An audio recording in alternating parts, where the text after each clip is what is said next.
And thank you all for attending today's Subcommittee on National Parks, Forests, and Public Lands legislative hearing on 3 bills that grapple with the ramifications of Confederate statues, memorials, and symbols in public spaces throughout the country.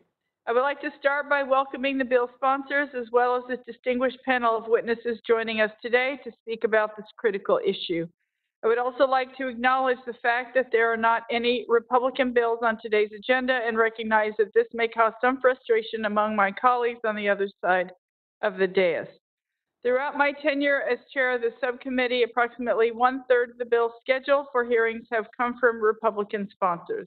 I remain committed to finding opportunities for bipartisanship and am hopeful that we can even find some consensus on the issues before us today. The national reckoning on racism and injustice precipitated by the tragic murder of George Floyd makes it clear that today's conversation is not only necessary but long overdue. I can't imagine that more than 150 years after the end of the Civil War, President Lincoln would have expected us to still be coming to terms with the legacy of slavery, racial discrimination, and inequality that the Confederacy fought to uphold. When it comes to our national parks and public lands, the least we can do is challenge ourselves to question the origin and meaning of the symbols we choose to display. President Trump has defended Confederate monuments as our heritage and spoken of their artistic beauty. Whatever artistic beauty that may exist in a statue or individual memorial is irrelevant, and it bears mentioning that many Confederate commemorative works were established decades later at the peak of Jim Crow, not so subtle reminder of the hate and bigotry that still permeates our society today. As we'll hear from our witnesses today, many communities across the country have begun to remove statues and other symbols of the Confederacy from parks and other public spaces. Yes, some have been removed or toppled by protesters, but just this month alone, 19 statues have been removed. Only 3 were taken down by protesters. I point this out not to condone the unsanctioned removal of statues, but as a reminder that without government and community action, these symbols will continue to perpetuate racism and inspire hate and malice on both sides of this issue, especially on public lands, which often have a racist history of their own. It is essential that we tell a story that can be embraced by all Americans. This is not about erasing history. Museums and historic battlefields will continue to tell the story of the conflict and circumstance that led to the Confederacy taking up arms against the United States. But our shared heritage need not glorify the hate, bigotry, and intolerance that resulted in a war that claimed more American lives than any other in U.S. history. Because let us be clear, the Civil War was fought over slavery. That is not a subject for debate.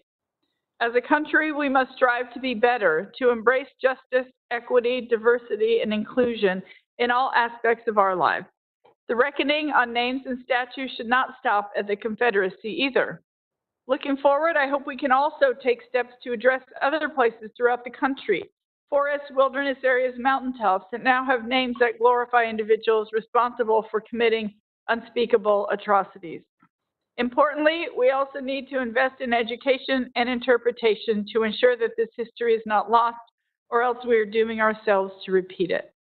Unfortunately, rather than prioritize education, President Trump has decided to focus on a few acts of petty vandalism to justify sending anonymous federal troops into our cities to kidnap and harass our citizens, often over the objections of local governors, mayors, and other civic leaders.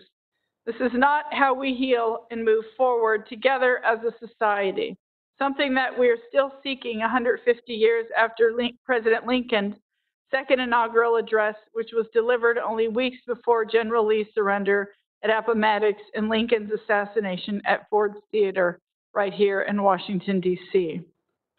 The last line of that now famous speech, he said, "With malice toward none, with charity for all, with firmness in the right, as God gives us to see the right, let us strive on to finish the work we are in, to bind up the nation's wounds, to care for him who shall have borne the battle, and for his widow and his orphan, to do all which may achieve and cherish a just, lasting peace among ourselves and with all nations."